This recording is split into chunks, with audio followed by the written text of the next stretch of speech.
the NFL podcast. Inglewood's hottest act. From the Chris Wessling podcast studio, it is the Around the NFL podcast. Dan Hansis, Greg Rosenthal. Mark feeling a little under the weather today, so it's up to you, Greg, to carry that entire side of the table. Can I put the show on your back in the biggest of all spots? I mean, you know, I'm not afraid of honking. I'm just going to eat up that airtime. You're not getting any extra. Do you know what? There was a wrestler in the 80s. I know you weren't that plugged into WWF in the old days. Honky Tonk Man. I had a year or two. You're wrong, actually. There was a year or two where I, rented all the old SummerSlam and Royal Rumble, videos and banged through them. So I know my stuff. Remember renting videos? Yeah, of course. Coliseum Videos, I think it was. The Honky Tonk Man. I'm going to start building out your nickname repertoire, and that's you. When you start talking too much, start honking too much, it's like, hey, buddy, Honky Tonk Man's in the building. I thought he was an Elvis impersonator. I was going to say, I'm not really giving off a Southern musician, probably a racist considering the time and place of Honky Tonk Man. I don't know if I'm giving off that vibe, but I'll take it.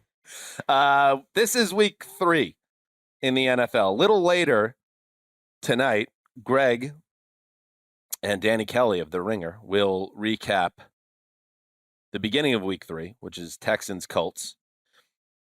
And now we're going to dig into the rest of the games. Now, the Colts, as we tape this, are one of 7 teams that enter week 3 winless.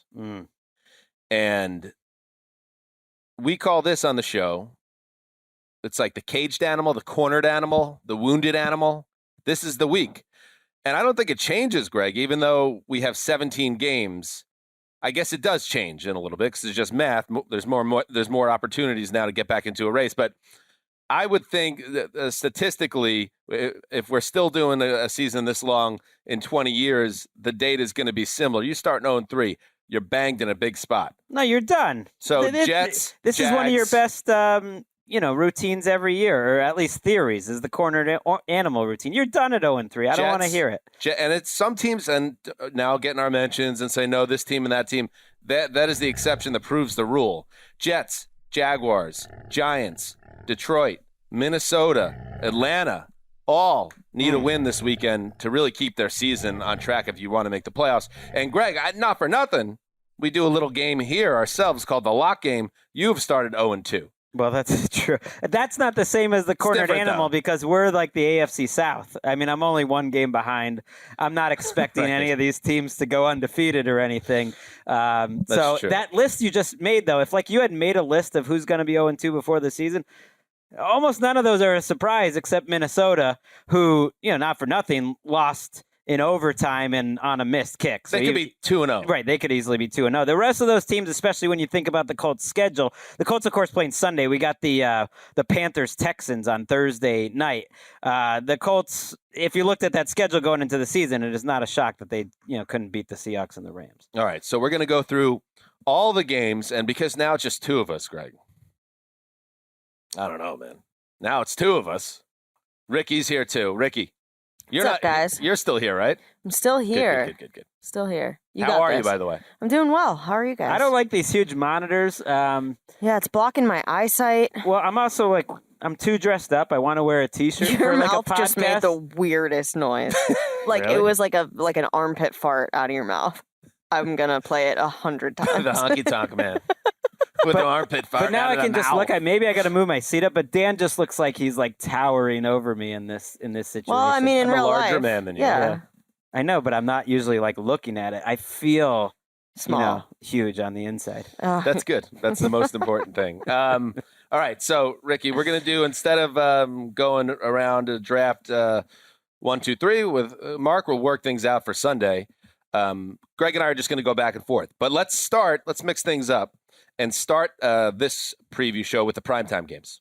And we will start with, both are great. Well, one's amazing. One's real good.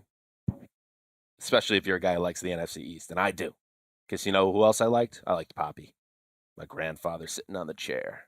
the big brown chair in the den. We called it the den in my grandmother's house, Grampy's place, with his root beer,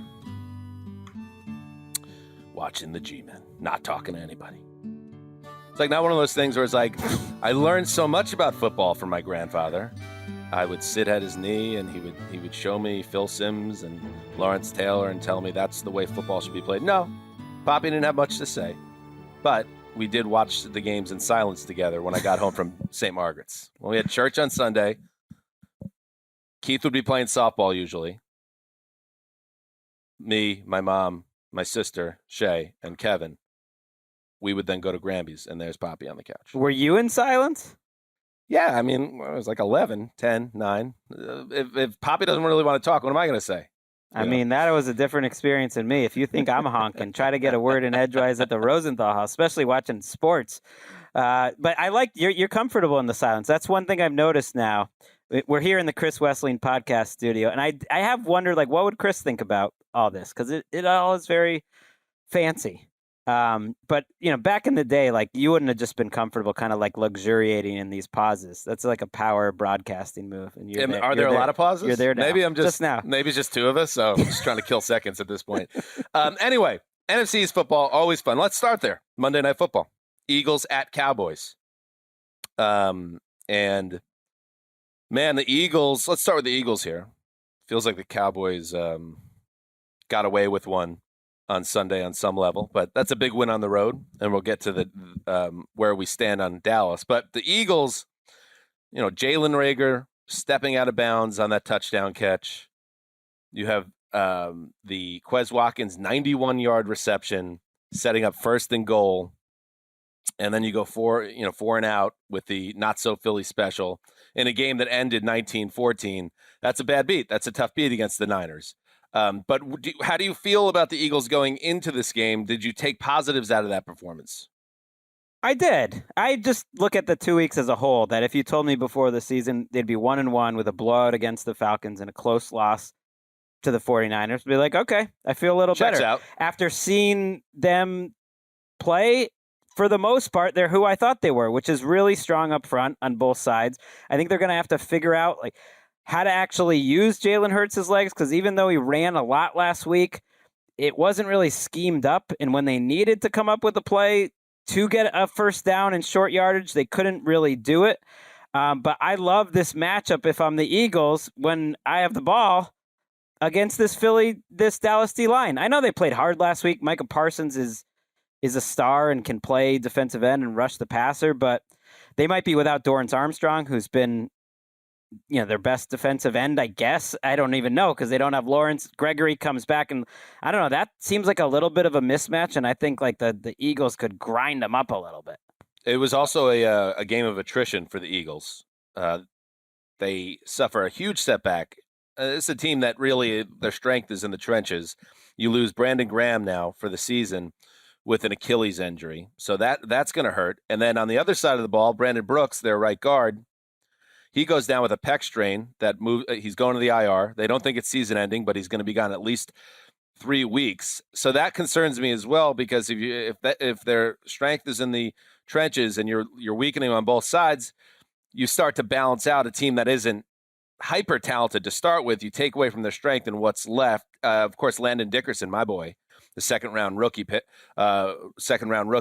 is now getting more playing time. He didn't play very well his first go around here in week 2, but now he has a week to prepare. I think at least their positions they're deep at. I mean, they drafted a guy high in the second round.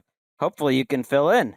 And Graham at defensive end, that's a huge loss. He's kind of their locker room leader going back 10 years now. I mean, he's played next to Fletcher Cox 10 years. Cox was getting emotional after that game. So you do worry about that, but they are deep there. They just signed Josh Sweat to a big contract. They, of course, like Derek Barnett, who's in the final year of his deal. Like, I'm not worried. Javon Hargrave is playing like one of the best defensive linemen in the league. I'm more worried about, can they stop Cooper, who's a little banged up, and CeeDee Lamb, and this Dallas offense, who seems like they can kind of do whatever they want, and they look good on the offensive line so far. That's been a big takeaway for me, as Tyron Smith looks like the old Tyron Smith. The right tackle Steele, who filled in last week for Collins, played pretty well, and that's a concern because the Eagles defense, which we don't know much about, they're supposed to be built on like preventing big plays, and they've done it so far through 2 weeks. They've given up one play over 20 yards, which is crazy. And now doing it against Dallas, that's another. What is it? Can of fish? That's another type of fish. I don't know. No, can of worms. Can of worms. Can of fish. I mean, there's kettle of fish. I picked them to win, though. The Eagles are going to be the team that kill me in my, when you're keeping track of the picks on NFL.com because I keep picking them to win upsets. Oh, you got them winning outright here. I got winning out. I got the Cowboys in this game. And one thing to watch here, Tony Pollard coming off a 100-yard game. What is the workload? How do they share that with Zeke? Is it going to turn into something where there's a committee involved here? It is. It was last week. And people need to calm down on killing Zeke. Like, they got to make Pollard the number one guy. It's like, Zeke's playing fine. They're fine. Splitting it up is a good thing to do. But if you're splitting it up, it's not a good thing for the Cowboys because that means Zeke isn't special anymore. It's an admission that he's not. They had a special running game last week. And, okay, Zeke was, like, less spectacular. But that's what you want in 2021 is two really good running backs. They just keep coming at you. I mean, I felt like they could have run all day last week. I do not think they'll be able to do this week. We'll see. Look what the Cowboys do. Look what the Browns do. They have Nick Chubb, a guy that they could give the ball 28 times to, and he's probably going to have 160 yards every game. But they choose not to because they want a closer at the end of the game, and then they want a battering ram that's healthy in January, and Kareem Hunt allows them to do that. All right, Sunday Night Football. Green Bay Packers at San Francisco 49ers. Now we're talking. I love the Poppy games, but this is next level. What do you think about this game? I mean, I like to start with the whole LaFleur-Shanahan thing. Doesn't this feel like a big moment for the boy in the beard? Mm-hmm. Because, like, Kyle Shanahan is, just like Mike Shanahan, is turning into one of the most influential coaches of his era. Because everyone worked for him at some point. They were all just trailing around wanting to be like Kyle. And then old Kyle, as Mike Silver reminded us today on Twitter, you should check out this thread he had. Old Kyle called up the Packers and tried to get Aaron Rodgers out from under him. They're supposed to be friends. This creates some problems. At some point, the news comes out, and I wonder if that's a little where the tension lies, is like, who's leaking this? Who's putting this out there? This is on draft day, and Silver has all this stuff between them. And then you think back to LaFleur's first year, NFC Championship. Here I go against my mentor, and I got blown out. I got the doors blown off because of if the Packers can't beat the 49ers now with a lot of injuries and this and that, like that says a little something about where they're at. Yep, and we talked about it on Tuesday's show. The Packers obviously turned it on against the Lions, but I can't say that I feel completely at ease if I'm a Green Bay fan that things are under control now. But now you have a big test, and with the San Francisco 49ers, I have to ask you this. Do you think when Kyle Shanahan, and I'm watching that game, I'm watching the Eagles game, and I know he led a couple long touchdown drives and, they won the game, so I'm not saying it's a panic situation. But do you think there's a similar vibe with Kyle Shanahan now when he's on the sideline and they cut to him when the offense is on the field? The same type of vibe that Sean McVay had last year when he's watching Jared Goff. And and it's borne out because of what happened in the offseason that followed when he kicked Goff out the door as quickly as he could. He's watching it like, he's like, this offense could be so much more special if I could just have someone. If only there was someone. But there is someone, but he didn't even play Trey Lance last Sunday. I'm going to go deep conspiracy theory here and think, like, if there ever was a game to save Trey Lance for, to really break him out, this is it.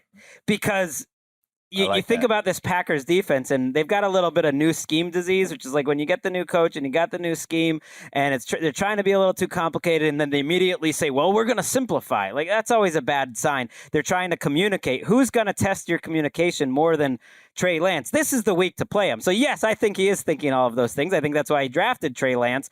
Lance maybe isn't quite as ready to be the starter as he would have loved coming into this season, but I think matchup-wise, this is a much easier one than Philly, who I think could be one of the better defenses in the league. And yeah, play me some Trey Lance this week. We want to see it on Sunday night. We want to hear like Chris breaking up down all the stuff and Al going crazy. Like, this is it. That is the analysis people come to see. That is why they tune into ATN every week. I mean it though. Like, this feels like the big moment where it's like we're unveiling Trey Lance. Do it.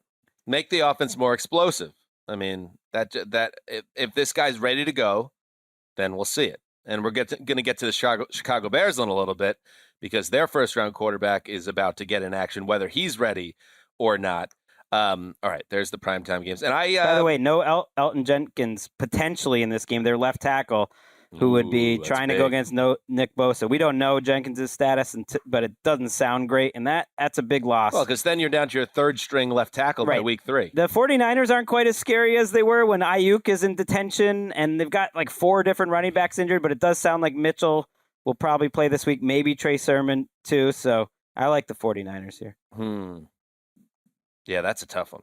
I'll go Packers, but I do not feel strongly. All right, let's get now to the draft element of things here, Greg. I will cede to you the first overall pick. I think it was my turn. All right, there you go. Because I was thinking about this on my run this morning. It really was tough. Because you bombed out in the pop culture trivia back in week 1. You came in third place, so I guess it's your turn. There's a lot of strategy because it's tough. There's 1 o'clock game, but sometimes you just got to take the best game on the board. You got to take Bucks Rams. Okay. I don't know what the NFL's doing. They always front load these best matchups possible early in the season. We got Chiefs Rams week 2, Bucks Rams week 3. We got Troy and Joe. I think I know why, by the way. I have a theory. Because it doesn't make any sense you would think, to put these games all front loaded when they'd be better and the teams would be better and the stakes would be potentially higher late in the season. But I think it's just like the power rankings I write. QB index is probably the same way. Fantasy leagues, everyone's so much more involved because everyone still believes in their team. So to get the biggest number, you're going to get more. Everyone's still in on football. Well, and nothing They're bad looking for the happen. biggest number possible. There's less chance of something bad happening, like the Rams being poor or Tom Brady getting hurt. Right. But that doesn't happen because Tom Brady is a cyborg. I just don't have a feel for like either of these teams yet, but especially the Rams. Stafford's dropped back to pass 59 times. That's less than, I think, every single starting quarterback in the league. The defense, we think that the Rams defense is great. Probably will be. I mean, it has great players. They've played the Colts. They've played the Bears. They've only forced 3 punts. There's my little stat. There's been a lot of long drives against them. I just want to see these two teams. Like their pass protection's been really good. And if you protect Stafford, he's probably going to be great. But there's been some surprises, I think, out of both teams. Tristan Wirfs is struggling for the Bucs. There's no Antonio Brown for this game. The Bucs defense hasn't looked as good. It's so early. I feel like I need to learn more about these teams, and what better way than to have the Rams especially tested like this at home. I see what you're saying about the Bucs, that the defense hasn't put it together yet. And this isn't breaking any new ground because everyone is amazed by it every week. Tom Brady is playing at such a level right now. Is Tom Brady the best quarterback? Where is he in your QB index right now? I put him 1 this week. I think he's number 1. I think he's the best quarterback in the league right now. It's either him or Mahomes. And for these 2 weeks, it's been Brady. And then I thought, well, for the last 7 weeks last year was Brady too. So I had to give it up to him. If you give me who do you take for the next 5 years, I take Mahomes, but that's not even a slam dunk at this point. But who do I take right now? Brady is just playing so out of his mind. So it's hard to pick against the guy that's the best quarterback right now. And he covers up a lot of things. And I think even if Antonio Brown's not playing, you have so many players there to make to pick up the slack. Oh yeah. But let's just call up Scotty Miller, who's been awesome in the past. He was great Tyler last Johnson, year. who's made some big plays. They're fine. Scotty Miller was kind of a guy in the rise until Antonio Brown took his role last year. But I think they'll be fine. The Rams, yeah, I kind of struggle with them I have them in the top 5 in the power rankings because you see it on both sides of the ball, but establishing a running game is important. And, I think they'll be okay though. Who I really like is Cooper Kupp. I think Cooper Kupp. I mean, you might have a chance. I think the number Stafford is going to put up if he plays 17 games, he could be an All-Pro this year. I think Kupp could be an All-Pro. I think those two guys, you could tell they're locked in, and just putting together those 100-yard weeks and just stacking them up. I think that can absolutely happen, and they could do it against the Bucs too. He's a difference maker. He could lead the league in receiving. You're right. Kupp seems like he's at another level. I don't know who I would compare him to. Don't do it. Don't say Jordy Nelson. No, but he's so good after the catch right now. He's always been good after the catch, but I feel like he's like getting even better. And you're right, he's going to get the ball so much. Like I said, they've only dropped back to pass 59 times in 2 weeks. They're like one of the lowest teams in the league because they haven't had to. They've been so efficient, and the Bucs secondary is a little banged up. Murphy Bunton's been out. Davis isn't healthy. Like, I think there's just going to be a lot of points. I want to see Stafford, though, in a position where he has to keep up with Brady in a shootout. To me, that'll be sort of the first real Stafford in LA like moment. I don't think we've had it yet. First in LA moment. This is crazy. This is Tom Brady's first ever game in Los Angeles.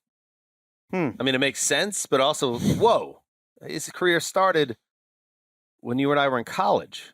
And people need to calm down about, like, oh, is Jalen Ramsey going to travel with Mike Evans? Like, he's only been in the slot. They are using Ramsey a lot differently this year, but they'll do whatever they feel like. He can do anything. They did that in the first 2 weeks because that's what made sense for them in those weeks. If locking down Evans makes sense this week, that's what they'll do. And do it all.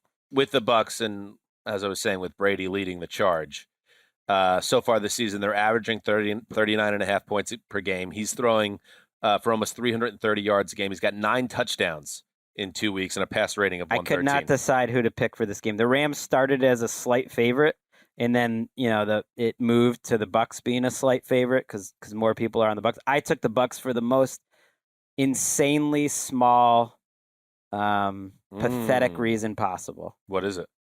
Well, because I don't want the Bucs to lose before playing the Patriots. So that's what I want to root for. And okay, I see that. Well, so no, we want to build that up. But I mean, Tom Brady's dad's already honking about how he feels vindicated, and Alex Guerrero's out there honking about how that was Belichick can't keep up with the time. It's already starting, and we're like a week and a half away. Yeah, Alex Guerrero said that Bill Belichick, and you know what? There might be something to this, Greggy. And I know you like to bury this deep down inside you, but the fact that he's still arguably the best quarterback in the league, he could still be on the Patriots. He never adjusted, Guerrero said. And that means Tom Brady's telling Alex Guerrero this. He never treated me like a man. He always treated me like a 20-year-old kid, even when I was 38 with 6 Super Bowls. And because Belichick wanted to have some type of code in that locker room, it led to an estrangement. That's all there. It's out there. Let's save it for next week. It's all trickling out. Yeah, we had Tom Sr. was on the Tom Curran podcast, and he was like, do you feel vindicated? He was like, damn right. Like, they are loving this. They're gonna be spiking the football. I see you, Tom Sr. I love Tom Sr. But when I see those sources that are dogging on Belichick, I know where those sources close to Brady are. We just want... Yeah, Tom Brady. So that's what I want. I want the Bucs to go into Foxborough undefeated and flying high, and just to set up the best possible Patriots. But more importantly, we want Tom Brady to get out of this game healthy.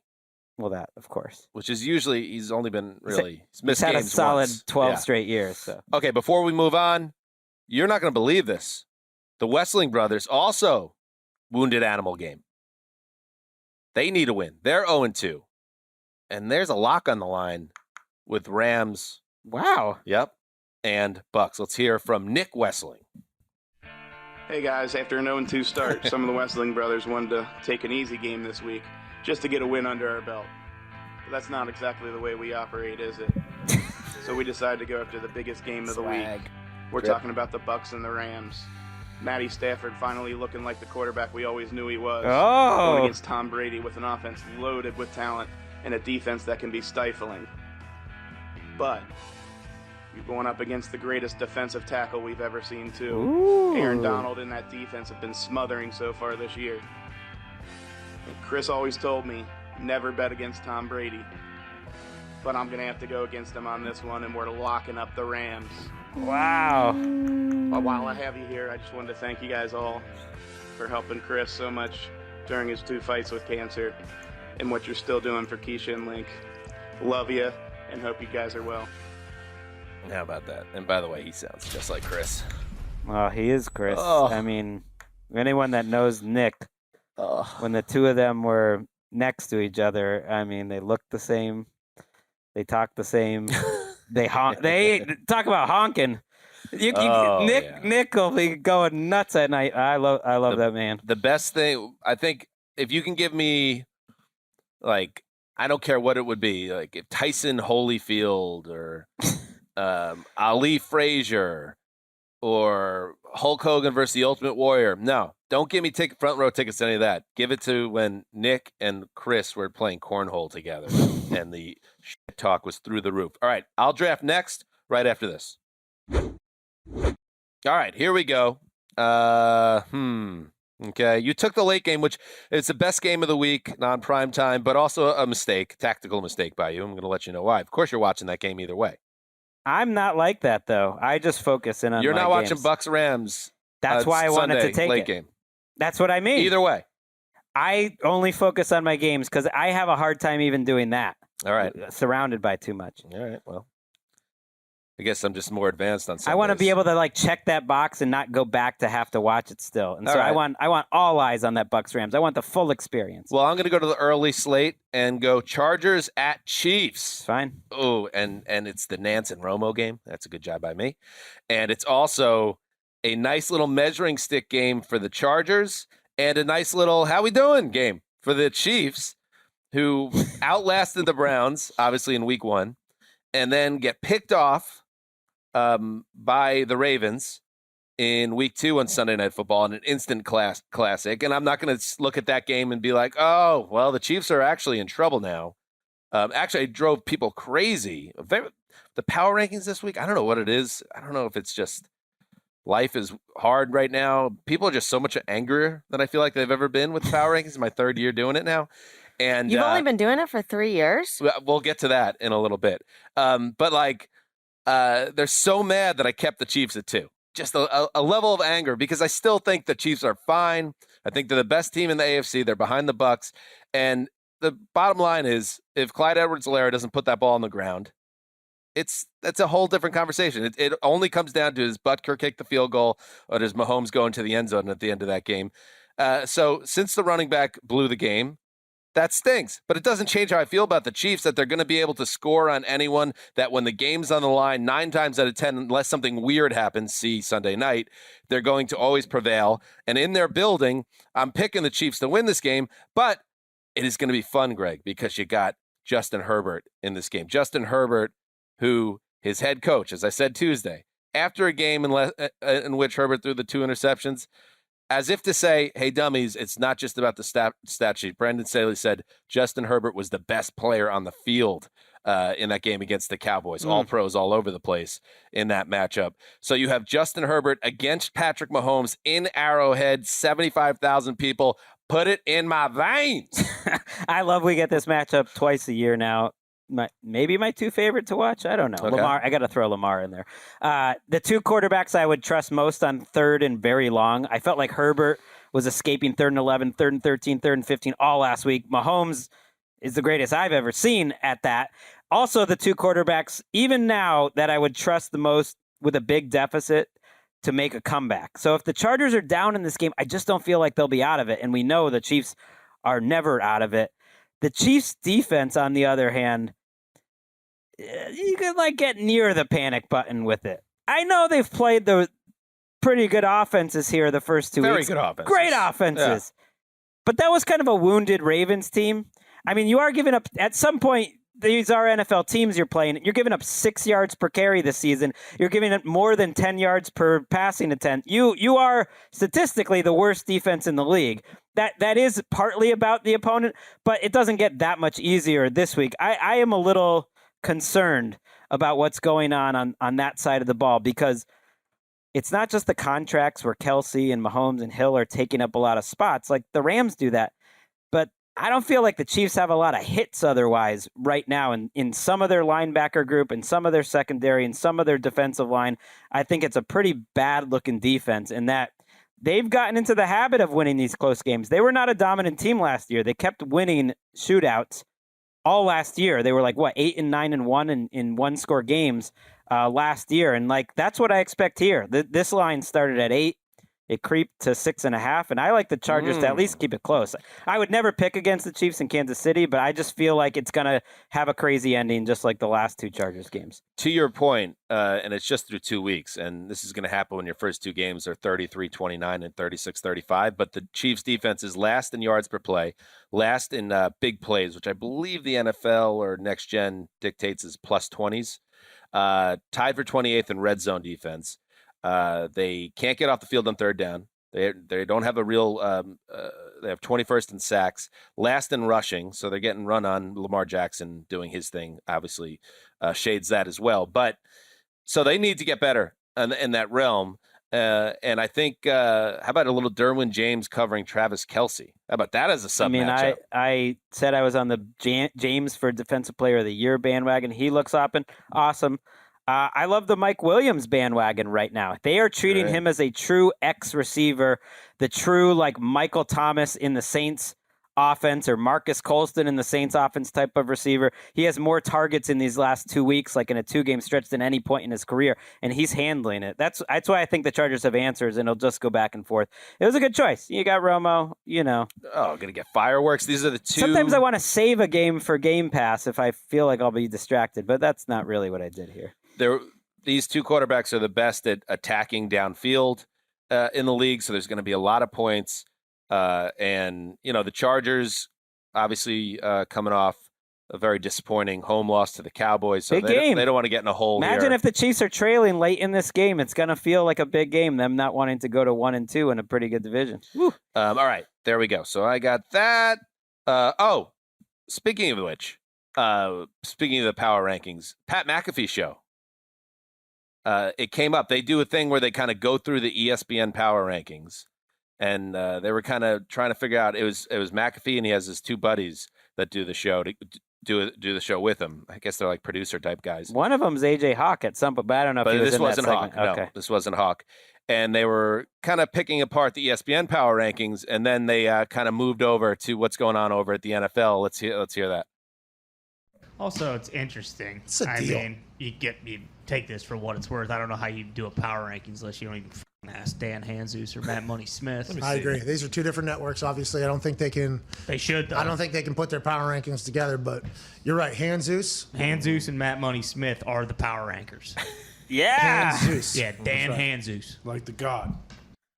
By the way, this has been an issue for me since I started here because Shaq called me Hanzus, and now half the building and half the world thinks it's Hanzus. That's why they went back and forth trying to figure it out. Let's hear the rest of this. Well, I like Hanzus because he's been doing this shit for 25 years. Well, these 81 people that are anonymously voting on this thing, I don't think any of them are on the same page. I don't think we know any of them, but maybe one of them has been doing it as long as Hanzus has been Not a doing. chance. Not a chance. Not a chance. Hanzus is the authauthority when it comes to rankings. He And maybe that's started why we it don't judge asking Hanzus. who it was. Because there's nothing to say. That's a good point. It is point. just correct. Set in stone. Oh, That's thank you, Pat amazing. McAfee and his buddies. And if you guys need a fourth, if you're going to Vegas, like if you're going to Top Golf, maybe you can do some gambling at the casino, just give me a call because it sounds like you guys are fun. 25 years. It's been 3. And then I think about that is like, it's my third year doing the power rankings. Then it's like, oh, they watch the TV show because he's talking about money. Is like, do I look like a guy that's been doing power rankings for 25 years on television?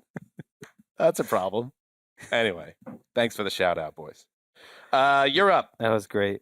Well, now you've left it open. I've strategized. I wrestled with it, but not choosing Saints Patriots feels like too much of a I'm trying to be too cool for school move because I sort of don't It's an love interesting game. watching the Patriots live anymore. But these are my team. I mean, if you had told me 5 years ago, Jameis Winston will be on the Saints and he will be going to New England for a game, like that's the game I want to see as much as any game all year.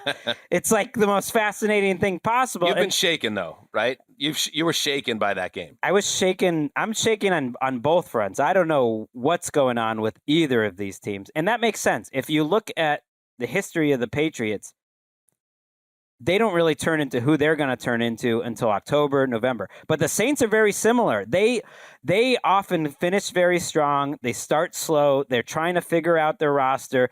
And I haven't figured out anything through these 2 weeks because both of these teams have struggled in areas you thought they would be good. Number one, the Saints offensive line was a mess last week. A lot of it was communication. Seems like the type of things you could fix. Their tackles are awesome on paper. They shouldn't be this bad, but Jameis is going to be tested. They're going to send a lot of crazy stuff at him to see if they could handle it. He had no chance last week. As bad as he was, and he was bad, he had no chance.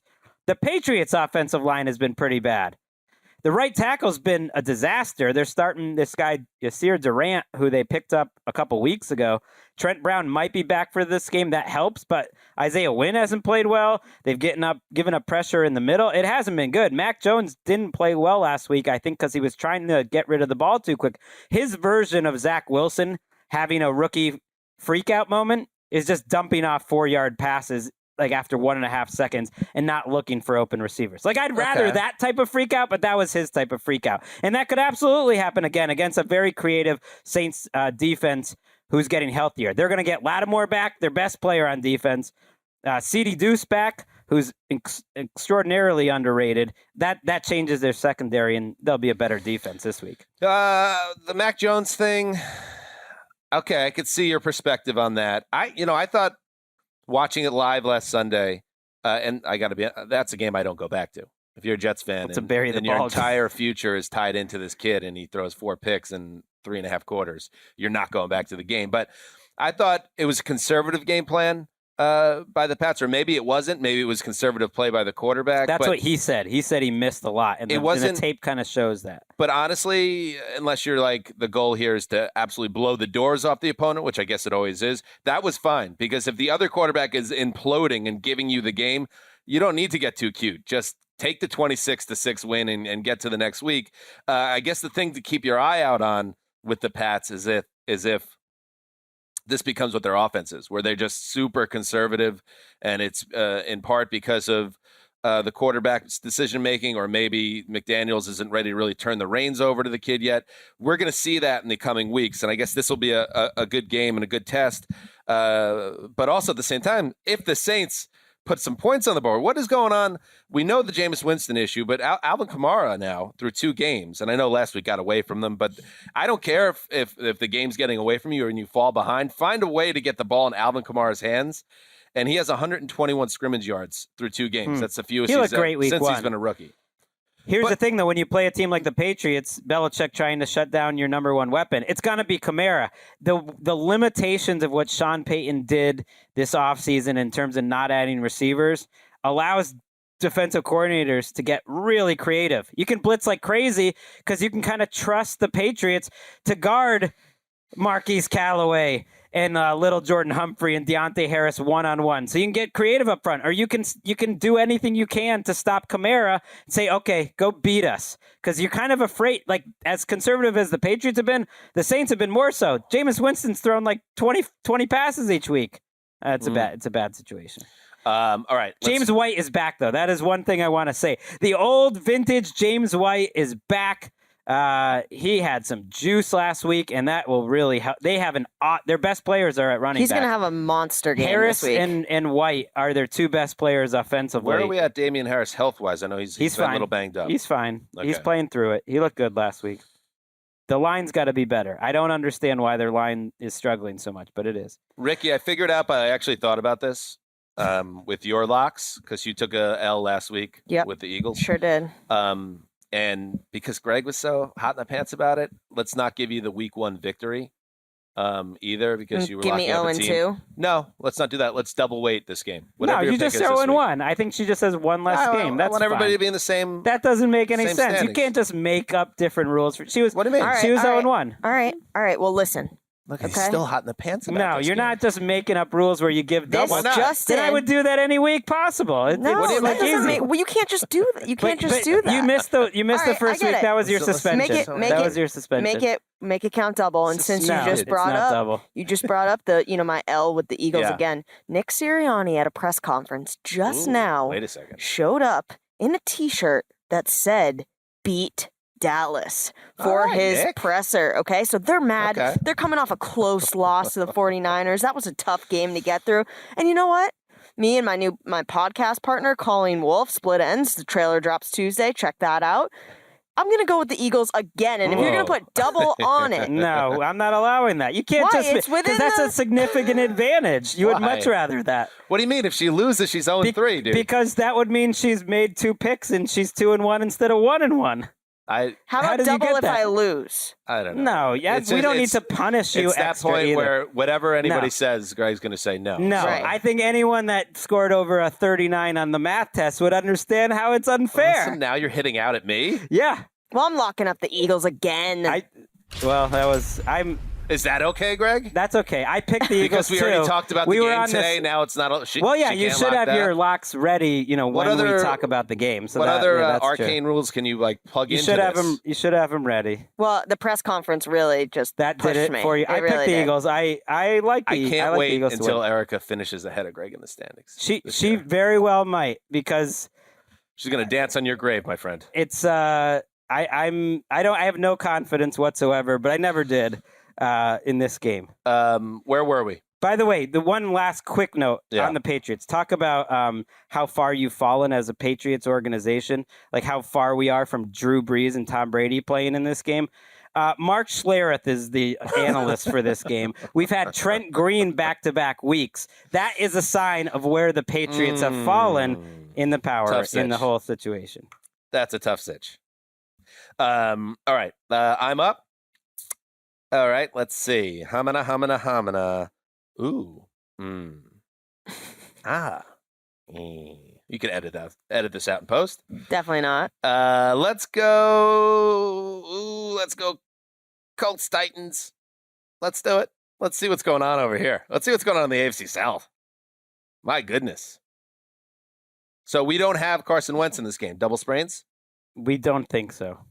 We don't know for sure. They got old double sprains Wentz. I was told, it certainly looked to me that Aaron Donald sprained both his ankles with that takedown, but then it was clarified that it was only one ankle that's got sprained on the takedown. I don't buy it. I don't think they wanted out there that their quarterback could sprain both his ankles on one play. On a play that he kind of, you hate to blame a guy for an injury, but that was sort of I'm going to fight through the play. Right. Even though Aaron Donald is eating me alive and got to protect got yourself. Hurt a little more. Like if it was a different quarterback there, they just fall down. You got to protect yourself. And, you said it. He plays with this frantic energy now, and it's unnerving. As a fan, you're watching it, and I can't imagine as a Colts fan how you feel. It really is unnerving, and he's out of the picture now. So it's going to be Jacob Eason at quarterback. They're trying to put it out. Are they being weird about it? They're trying to put out through the media that it could possibly be Brett Hundley and Jacob Eason. Oh, but I feel like it's not Carson Wentz. If Wentz doesn't play, they're trying to have their cake, they're trying to eat it, they're trying to bake it, they're trying to throw it in your eye. I don't buy that they're going to use Hundley and Eason. That seems stupid. It's not a good situation. And now I'm already doubting that I took this game because who wants to watch bad backup quarterbacks? But I am interested in the Titans as a team. I want to see where they are. The Colts, obviously, they need the win. They lose back-to-back home games to start their season. The schedule makers hook them up with back-to-back home games. If you can't win back-to-back home games, you're in deep trouble because you're going to get sent on the road probably against a tough opponent. And that's exactly what happens here with a division rival in the Titans. Now, the question is, how good are the Titans? Because that obviously was a unbelievable comeback in that game against the Seahawks in Seattle to be down 30-16 early in the fourth quarter and then just rip off the rest of the points and win 33-30. And Derrick Henry, anybody that was worried about the big dog and is the big dog still the big dog? Are the carries gonna wear him down? And after the last 2 years, well, maybe. I guess we'll see at the end of the year how it stacks up. But that looked like vintage big dog in that game, especially that 60-yard touchdown where he just outran everybody. So you got the big dog. I do want to see, Greg, this passing game. I want to see more play action. I want to see kind of the old Arthur Smith offense more in effect with the passing game. But in general, the arrow's up after that comeback. Now can they start stacking some wins? I mean, you better against Hundley and Eason. It's going to be really bad if you lose a home game. You got to. This game is lockable, by the way. Okay, I will lock it up. You will? Yeah, I got it right here. Oh, my gosh. It's not even on the borderline. People are not The people in the desert are not thrilled with this Colts team. With this Titans team. I think I'll go with you because when you got the opportunity to go against your Easton, you take it. Although this is a bad sign. I've switched my lock mid-show, 2 straight shows, away from wins to losses. You don't want to do that. So the desert has this at 5, which surprises me, quite frankly. Thought it'd be higher. Part of that is that the Colts were competitive last week in the history, but that's surprising. That seems to be holding out some hope for Carson Wentz. Derrick Henry's coming off 41 touches, most of his career. Will he be a little tired after that? That could be a problem. But the play action was back. I mean, Tannehill, the play action god, was back. I did the numbers. He was 9 of 12 on play action last week for 160. I didn't do him. PFF does them, but then I take them and then I take the credit. In the 3 incompletions were drops, and he's still got that deep ball. I feel like this Titan season is just kind of be a test of like how far can 4 guys carry the rest of the roster, because I'm not really sure how good the rest of the roster is. But my worry about Julio was overblown. My worry about this Titans defense is not. What about the offensive line? That's a problem. I don't think they played that well, but they did put up 531 yards ultimately against the Seahawks. I am more concerned though. The Colts can't run on the goal line. They've had struggles running, and their defense, who's known to like not give up big plays, is giving up a ton of big plays. Not a fan. Hey, Graver. Early pick. Grave digger. What's up? Titans fan, you got your own Titans podcast titled The Music City Audible. Greg, we took your advice. We moved to Wednesdays. Look at that. Nice. See, sometimes it's like, oh, you're being too you have too many bossy. It's just opinions. It's just the way you say things sometimes. Yeah, it's like good to get advice. But it's good advice on the surface for sure, and good. What do you think about the Titans? How are you feeling right now compared to last week? Obviously, a lot better. Is this a slaughter situation, or do you think this is going to be closer? Because I think the reason the desert is not the way you might expect is because people put a lot into the wounded animal game and thinking the Colts with a good coaching staff. And they've played the Titans well, yeah. Yeah, the Colts always play the Titans well. I feel like division games are always kind of weird. And the Titans traveled pretty far last week. That big comeback win. Sometimes you have a little letdown type of game after that. So I feel like the Titans should win, but I don't expect them to dominate, actually. I feel like Frank Reich's a good coach. He's going to have that team ready with a full week to prepare for whoever his quarterback is.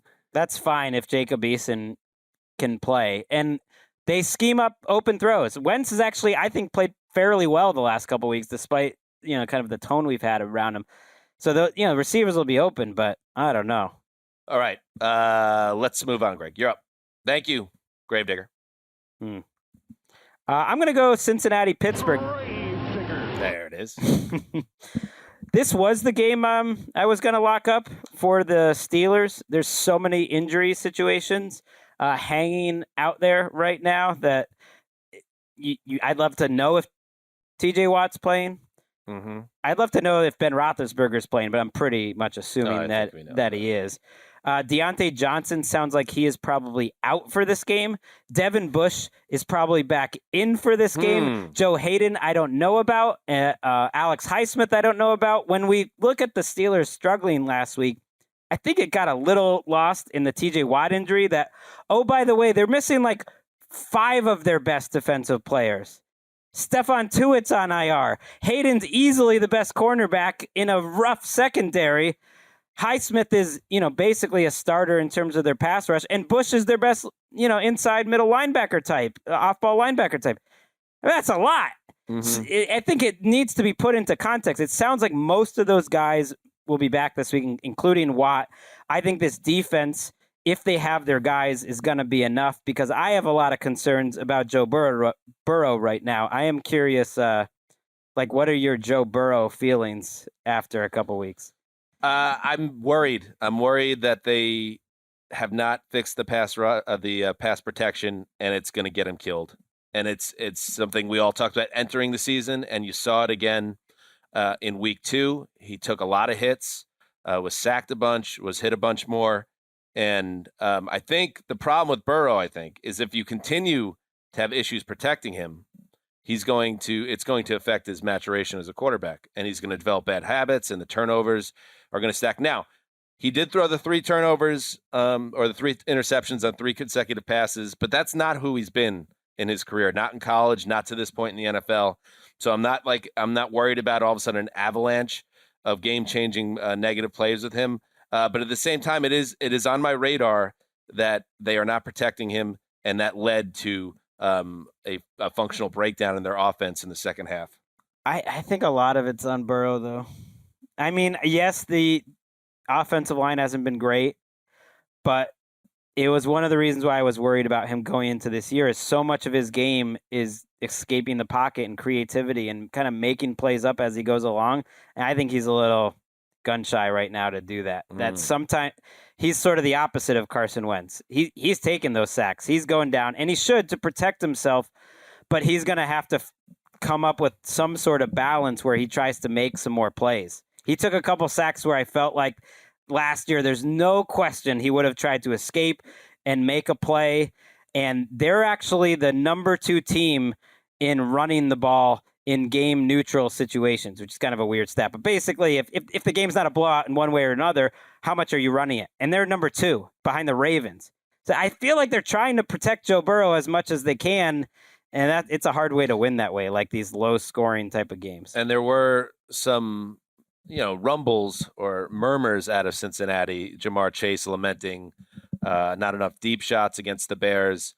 Brian Callahan. Does anybody know that the offensive coordinator of the Bengals is Brian Callahan? I think Zach Taylor's calling the plays, though. But he said, "I understand the frustration." It is Brian Callahan. Yeah, the structure of that defense, generally, that's Vic Fangio's system, is to limit big plays. So they were saying, listen, the reason why we didn't push the ball downfield in that game was because that's what Fangio does. He wants to keep everything in front of you.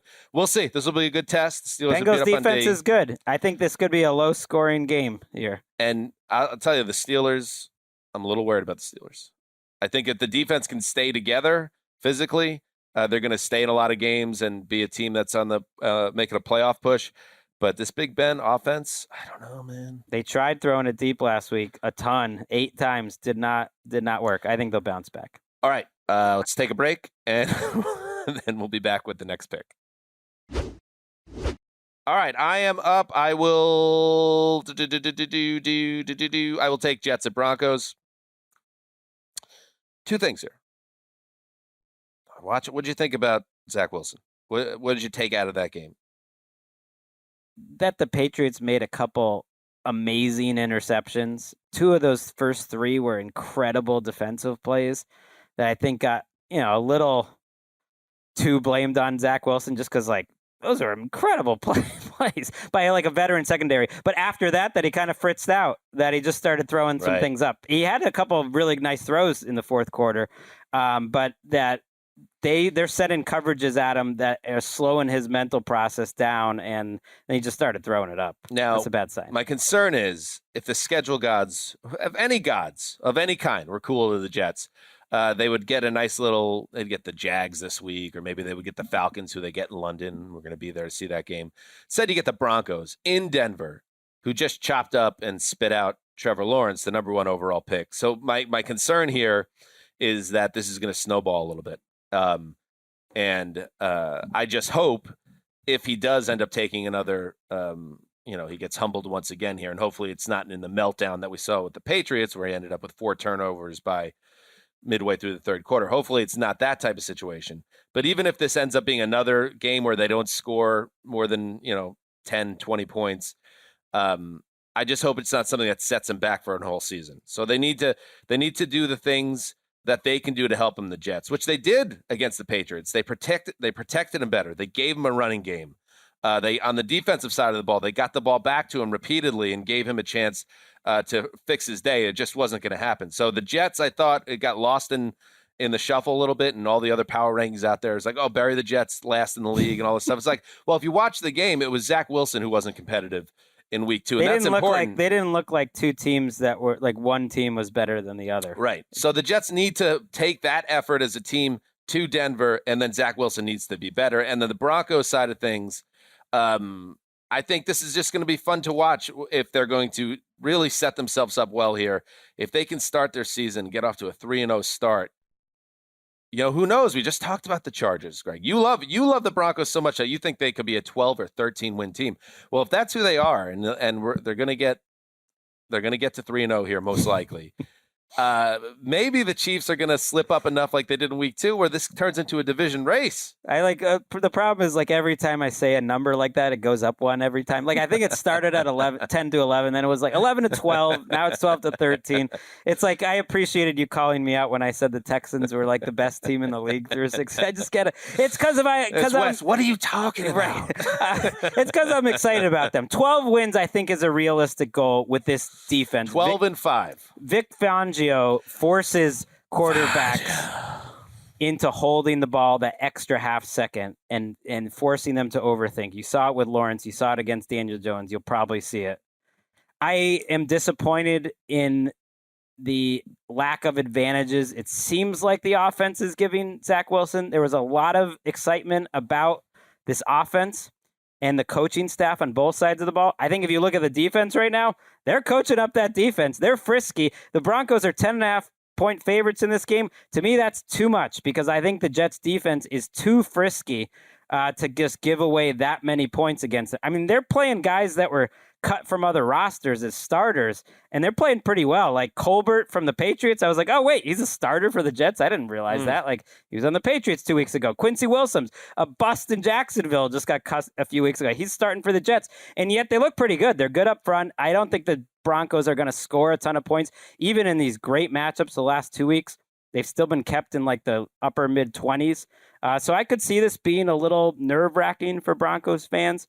But you just have to trust the Fangio defense to shut them down. The Jets have 20 points through 2 weeks. I like the Broncos here, obviously, but I think this is if you're a Jets fan, again, and it's all incremental progress. You don't need to have a winning season, but you want to make sure there's development happening. Saleh seems to be developing the defense through 2 weeks.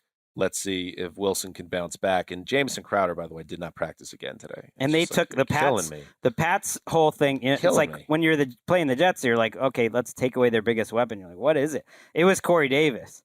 Yep. And without Corey Davis, they don't have enough that's helping Zach Wilson. So if the Broncos, who have great cornerbacks, Surtain had a great first start as a rookie.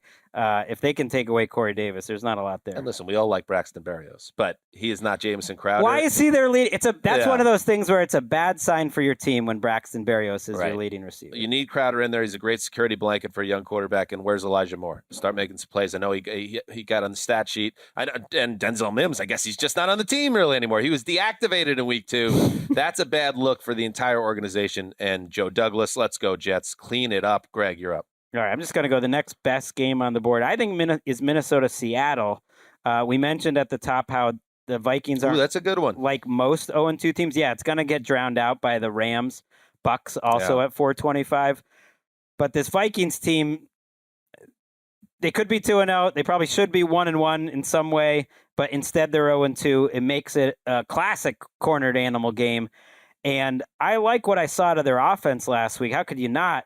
Not just the Kubiak running game, which is now entering year 2, you expect it to really like ramp up. Man, it was cohesive. They freaking destroyed Chandler Jones and J.J. Watt and Zaven Collins and Sim. I mean, they destroyed them on the ground last week. It wasn't all just Dalvin Cook making plays. That intrigues me against Seattle. KJ Osborne, you were wondering, where's a third receiver to step up? KJ Osborne is your number 1 receiver in Minnesota in terms of yardage. He looked pretty good through 2 weeks. So it's a good offensive team, and I'm not sure what the Seahawks are, but I don't think they're a good defense. I think they're mediocre. So to me, it's a coin flip game, but I give the Vikings a pretty good chance at home. And football is crazy with this because the line between 0-2 and 2-0 is so thin, and the Vikings just, if they just execute a little bit better at the end of those first 2 games, they're in a great position, and everyone's thinking, oh, the Vikings are back. They're ready to make a playoff run. Instead, their season's on the line in week 3. So you got to bounce back. You got to find a way. You got to figure it out and find a way. I think Russell Wilson's owned them for what it's worth. I never put much stock into this, but he is 7-0 against the Vikings. And you don't like, if you're a Vikings fan, you don't like that the Seahawks blew that game in week 2. No. Because now the Seahawks also are extra motivated to bury demons from week 2. You want them to find a way to beat the Titans and then go there fat on the hog and get slaughtered. It's worth noting Minnesota's home opener. I mean, they were on the road twice. I give a little bit of leeway. They're not a bad that. team, obviously. Right. And the Seahawks defense, their best player is Adams, Wagner. They played 88 snaps last week. That's a lot of football. You got to travel on the road. And the Seahawks offensive line is a little on my radar. Haven't been able to get a running game going. And Wilson again has one of the highest sack rates in the league. So it's kind of like a little bit of feeling of the same old Seahawks here. Yeah. I think you're going to see some big plays, and Tyler Lockett is. He's another guy that looks like an all-pro. This game's in the 30s. The cornerbacks are so attackable on both sides. Kirk Cousins has been real good through 2 weeks, mm-hmm. Which isn't always a popular thing to say because nobody likes Kirk Cousins. No, he's been great. Personally, professionally, otherwise, I'm sure his family loves him, and that's the most important thing. That's a good game, and I think it's a total coin flip game, and I think the Vikings find a way. That's what I took too. Let's go through the rest of these games now. Now we have our drafts set up here. Falcons at Giants. All right. So, yikes. All right. Kenny Albert and Jonathan Vilma on the call. By the way, Mark Sanchez. Love Vilma. I love that crew. Give me that crew instead of Schlereth. I'm sorry. What about Kevin Kugler and Mark Sanchez on the Seahawks-Vikings call? How's Sanchez been so far to you? We're all in the same business here.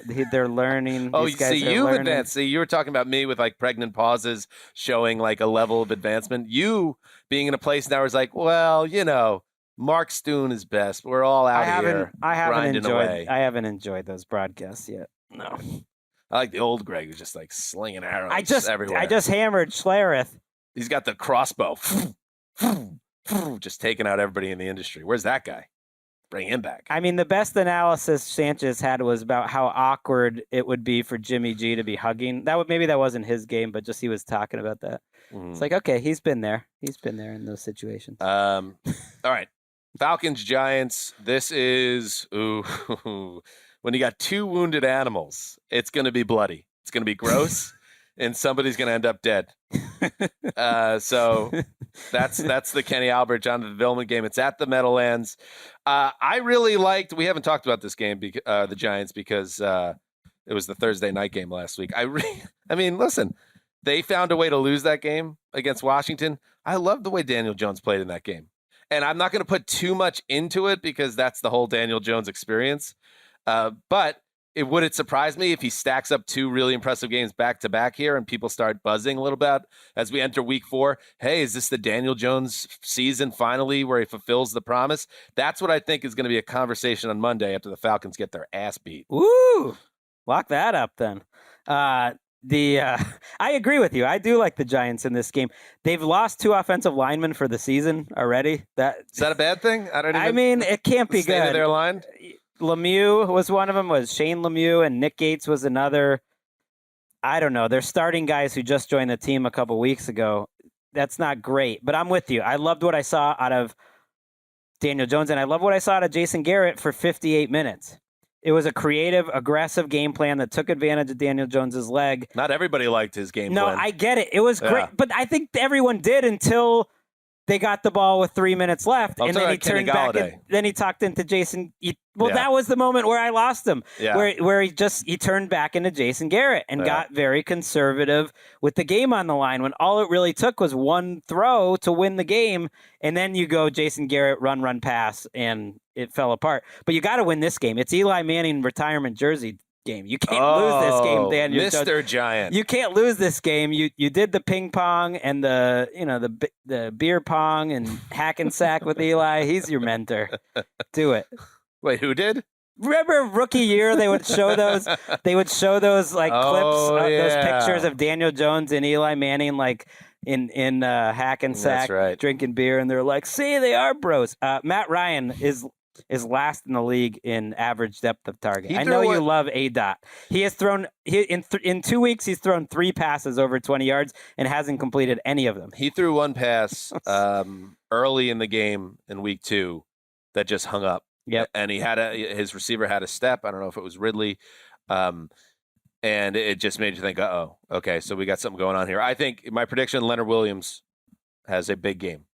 And you're going to see a lot of Matt Ryan, the above the shot on the wire of him flat on his stomach from week 1. We're going to see that again at MetLife Stadium.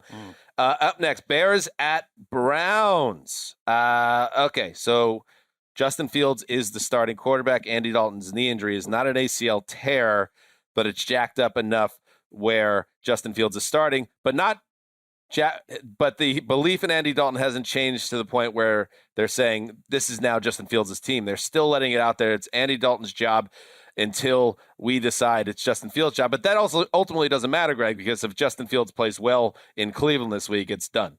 It's done. They're just saying this. I mean, I guess he's leaving out some room if Justin Fields was so bad and Andy Dalton gets quickly healthy, then you could change it. But that's what they said about Tony Romo and Dak Prescott back in the day. And that was Tony Romo, who was like a great quarterback who was their starter for 8 or 9 years. Well, it's his job when healthy. Well, then he's not going to be healthy, or they're just going to have to admit it was a lie. I want to see Justin Fields move the ball a little better. I know Allen Robinson dropped a touchdown pass, but it's got to be said, Dalton looked better. They won that game because Andy Dalton had the best 2 drives of the game. He was the best quarterback on the Bears in that game. They both played. So, yeah. That matters. Matters a little. Well, it matters in the sense of people just blindly saying, screw Andy Dalton, put in Justin Fields. Well, they both played in a game that mattered, and one looked better than the other, but that doesn't matter anymore in the sense that there's only one quarterback left to play. Well, I think they're so freaked out about their offensive line that everything is short, and Dalton can do that. There's only one. The Bears have one play over 17 yards this season. And this is a test for the Browns, who their defense, rebuilt defense, my radar a little bit. Just hasn't looked any better this year. The secondary, the imported Rams, Troy Hill and John Johnson, are off to slow starts. Clowney and Garrett, I think, are off to slow starts. So it hasn't come together. This is a game, and I know you don't know what's going to happen with Fields. It's like, put a bang thing on him. Cover those 7 or 10 points. Right. I don't even know what it is. Right. But I'm liking the Browns. I think they will. You think we're going to Bangtown on this game? Yeah, it's only 7. So that's weird to me that it's a smaller number by far than Houston. To me, Houston has looked like a better team than Chicago. And I know Chicago won that game last week and they look good on defense. It's not like they're going to slow down the Browns. They're just not. So it's going to be 30. Can Justin Fields keep up with a team that scores 30? I just don't think so. I'm nervous a little bit if I'm the Browns because you probably have a good chance of getting beat last week if the other quarterback, Tyrod Taylor, isn't below his hamstring. We'll see how Justin Fields looks. If Justin Fields looks good in the first quarter and they start to get a little juice and excitement, this could be a really tough game for the Browns. It helps that they're home. Woo. All right, Ravens at Lions. This is a nice spot for the Ravens here. You have that emotional win on Sunday night, and now you get the Lions, who are showing, Greg, through 2 weeks they're going to play hard, but they're just going to get overwhelmed as long as you put your will upon them. Right. I was kind of thinking, what would the reaction be if Matt Patricia had these exact 2 straight games? No one would be saying, well, they're playing hard. Right. They would just be like, Matt Patricia blows, right. His defense blows. And this Lions defense is a problem. It didn't look very good on paper. And they look like they're going to be one of the worst defense in the league. That's asking Goff to keep up with that. It's going to be tough. But as we tape this, Lamar Jackson missed practice Thursday for mysterious reasons. He was there for a walkthrough. He was there for a walkthrough on Wednesday and said his hip was kind of sore and wasn't there Thursday. And as we're taping this, they haven't said why. Greg, if I can jump off on that. Yes, if I may. So a couple, 2 hours ago, Schefter said that he wasn't at practice because yesterday his hip was sore from his TD Not flip. the flip. Yes, Oh, but Dan, yes. so then now it's coming out that it's a non-COVID illness. Okay. And he has a bit of a stomach bug. So you remember that game where he ran into the locker room? So yeah, Twitter is a wasteland garbage fire he had to go take that right now. grumper against the Browns. Yeah, so they're thinking that he should be fine for Sunday, depending on this stomach That's good bug. to know. If ever there was a hangover type of game, and I'm sure that's not why he's out.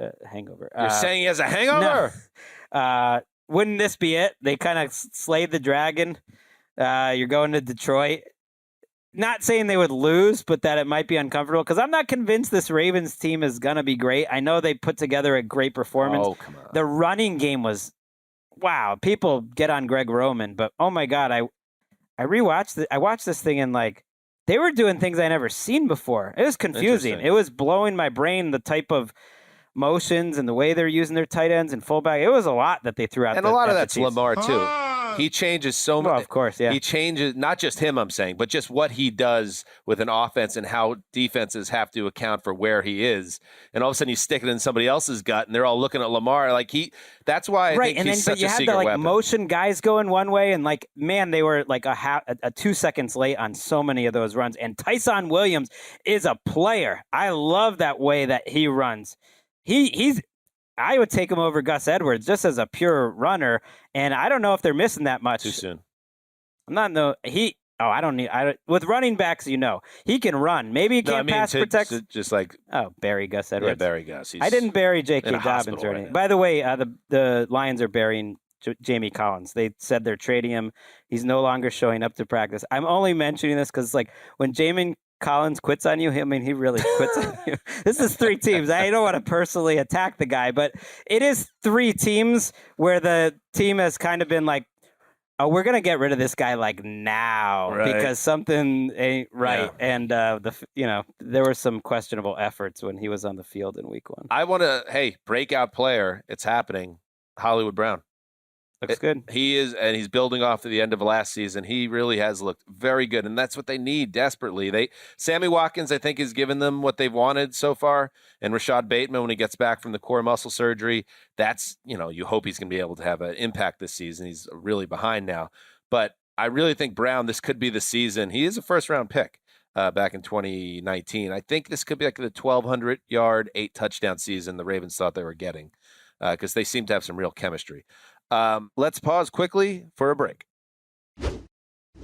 Up next, Cardinals at Jags. First, let's start with Urban Meyer. Greg, you've been down on Urban Meyer since he took the job. I don't know what it's about, but you're hardly alone. And a lot of people thought, would he be able to be dominant in the college game or in the pro game like he was in college? Is he prepared to understand it's such a different landscape? Well, here's a little snippet from Inside the NFL. Remember Inside the NFL? It's still here. Of Urban Meyer speaking with Vic Fangio ahead of a Week 2 matchup. A lot of good players in this league, man. Yeah, there are. It's Alabama every week. Yeah. And Vic's like, yeah, dude. It is different. Yeah. People are killing Urban Meyer for this, but he's just saying every team's great. I don't think he's saying every team is so good. Well, he's also they don't know each other. Destroy me because Vic mentioned this in his presser too. Yes, and they don't know each other. So you don't think because they're pro, coaches and everything, and it's a different world. It's the same as if you were at the water cooler with Joe Blow after the show and you didn't know what to say, and you just said, "Hey, man." This new office is real nice, huh? That's Urban Meyer's version of small talk. Hey, man, college was easy. Pro's hard. It's the same thing. Yeah. And he was on my radar from the beginning because it just feels like there's a level of confidence, I guess would be the nice way to put it, in these college coaches who Cockiness. are imperial warlords over, their entire fiefdom. Right. It's the media, it's the players, it's being the highest paid public employee in the state, and the fact that Urban Meyer also had all these Fox guys and some NFL Network guys too who have worked with him who are insulating him, and it's all right, let's see how it goes.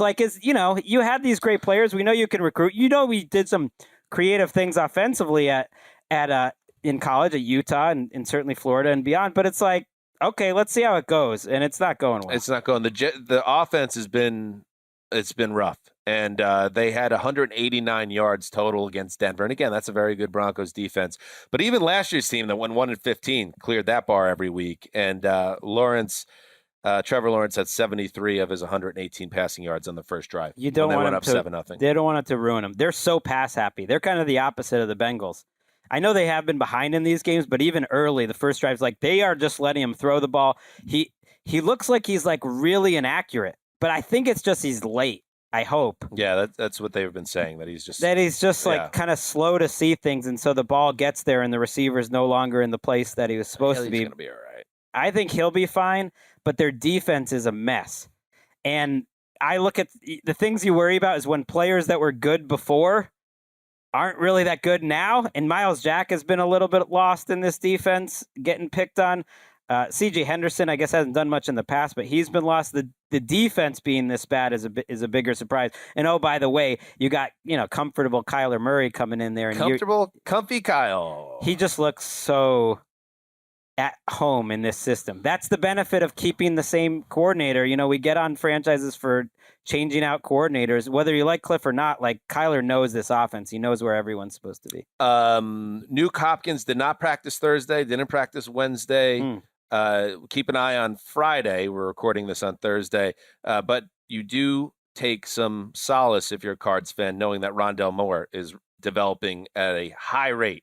7 of 8 targets for 114 and a touch against the Vikings. If he's still on your waiver wire in fantasy, go get him. That's my little tip for you fantasy heads out there. Let's move on. The Washington football team at Buffalo Bills. What do you think here?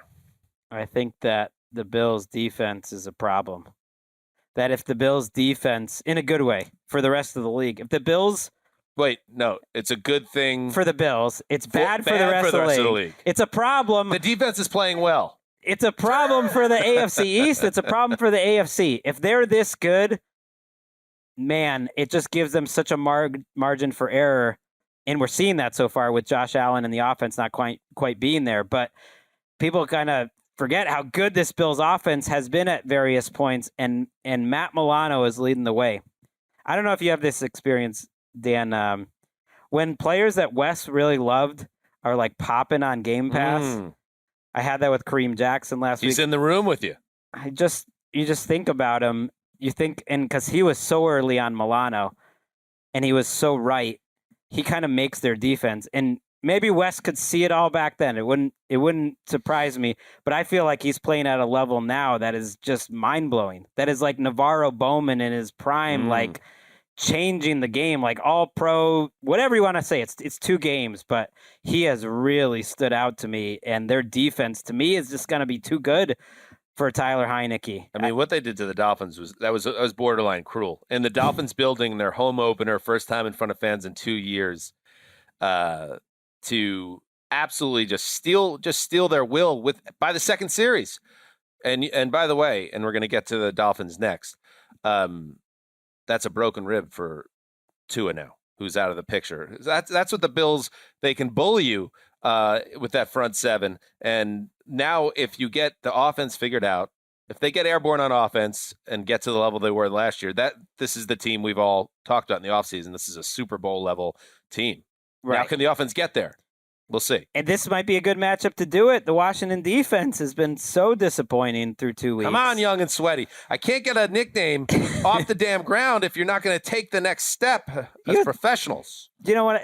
Sweat was pretty good in that game, actually. I don't want pretty good. I want dominance. They haven't dominated, but it feels like the rest of the defense is an even bigger problem, like the secondary, the linebacker group. This, on paper, I think is a pretty good spot for Josh Allen to get right. Josh Allen is absolutely not shooting straight through 2 weeks. You said, should we panic after 1 week? I was like, nah, now that it's been 2 weeks, I'm like, okay, let's keep an eye on this third week. I don't think he played about as bad as you can to win 35-0. He had some great plays in that game, but he missed a lot of throws. They disappeared completely. They could have won that offense. game 56-0. Right.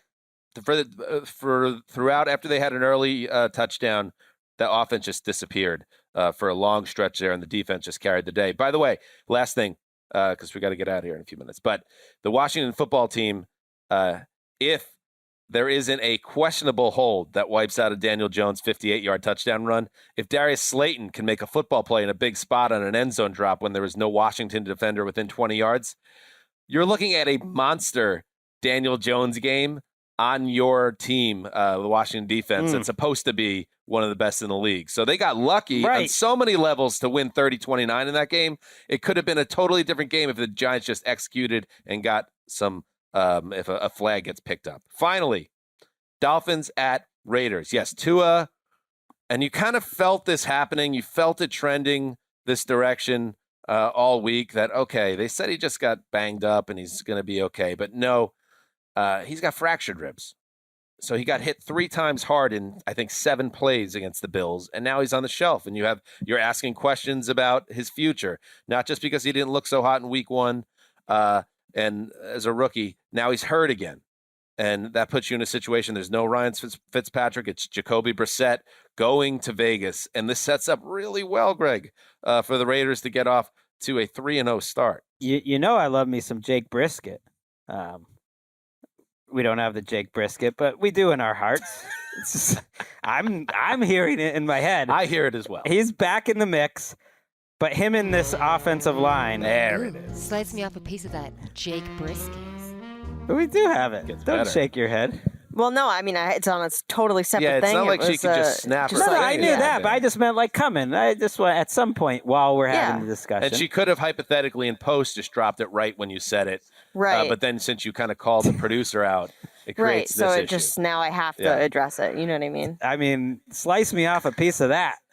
I mean, it's all right. It's okay. Go ahead. Him behind this offensive line seems like a bad combination, don't you think? I mean, Jacoby Brissett is sort of famous for holding the ball more than any quarterback almost in the history of the NFL. How about a Max Crosby hat trick, 3 sacks this week? Right. So that's probably going to happen. And yet I still think they'll be able to move the ball on the downs that you can get some protection. Fuller might be back for this game. Waddle is still a player. I think it's the biggest test yet for the Raiders receivers. I'm impressed by Byron Jones this year, impressed by this Dolphins defense. Don't think they played that bad last week despite the score. I think it's going to be tough to find open receivers. You can send a lot at Derek Carr. I don't think this is necessarily like a cakewalk game here for the desert. I mean, the game's in the desert. The desert sees this as 4 points. I took the Dolphins to cover. Whoa. I took the Raiders to win by a field goal. So you're not in, because I have the Raiders at 11 in the power rankings, and Raiders Nation, they are coming for me. I mean, they are so upset. But I guess me putting them outside the top 10, I'm not totally sold that this is a juggernaut by any stretch yet. So, but if you get beat by the Dolphins with a backup quarterback, if you need a late field goal to get to 3-0, you're probably not a top 10 team. Dolphins are okay. I give the Dolphins. I'm not giving up on the Dolphins for 1 week, though. And to me, Tua to Jacoby Brissett isn't necessarily a downgrade. And that's a problem. That's a problem. I mean, maybe it is, but not from what we've seen so far. But you're right, because Miami's wounded here. The pride is wounded after last week. They're probably going to come out, and they have a really good head coach. Now I'm starting to come around a little bit. I can see it is actually a great test, though, I think, for where the Raiders are at, because this was the moment last year where you realized it was all falling apart, or that it did officially fall apart. It was the day after Christmas. You gave up that crazy drive to Fitzpatrick. There was a lot of bad luck in that game, but they shouldn't have let them back in, and the Dolphins were just felt like a better coach team. Show me I'm wrong, but Raiders fans, they get worked up, but these are just the facts. They got some good breaks when they played the Ravens week 1 with the injury situations happening so late in the week, with Villanueva playing the right side, which you can't play, and Stanley, a shell of Stanley on the left side, and everything that happened. And they won that game in overtime. Good job. You played the Steelers last week, and they were missing 5 of their best players. Again, Derek Carr is balling out through 2 games, has been top 5 quarterback. But this is another good situation. Backup quarterback. Go take advantage. Go get the 3-0. Let's see what happens. Let me see. Before we sign off here, I'm just curious what the Raiders have, because the top of the schedule is pretty tough. You would think it might even soften here in October. Let's see. They have at Chargers, home Bears, at Broncos, home Eagles, at Giants. Okay, so not really. It softens up. It's not. It softens up, but there's not a lot of gimmies there. All right, good stuff. That's the Week 3 preview. We'll be back on Sunday night podcast style for the flagship show. Friday. We're recording our TV show, which airs Saturday on NFL Network, the Around the NFL broadcast, where we go around the NFL, all 32 teams. And yes, also that program is now on Sky Sports. The critics have spoken. Big hit with the critics. They love this new format. You get all 32 teams, 2 minutes. When is it? It's at noon on Sky or 2 p.m.? It's in the early afternoon. You know what we need, actually? And we're on NFL Network, by the way, 7 a.m. In the morning, East Coast time. So if you're on the West Coast, DVR that. We're also on late night Saturday. Yeah, we're working on that time slot, but we got to win battles. We got to win in the ratings war. And I know Andrew Marchand, who covers the media for the Post in New York, has been on the show. His brother is a listener. So, hey, bro, if you can tell Andrew to give us a little New York Post write-up about our TV show and that we're growing, what do you want to go with? Broadcasting superpower. Yeah. Put it that way to Andrew and see if you can get him to nibble. Yeah, I want him to compare us to the ratings of other sports shows on at 4 a.m. in the West Coast. Like, we got to be crushing it. Definitely cornering that market for sure. That's the time slot you want. All right, good stuff. Thanks to everybody for listening. And yes, we'll be back on podcast side with the flagship show Sunday night. Until then, you know what you got to do. Heed the call.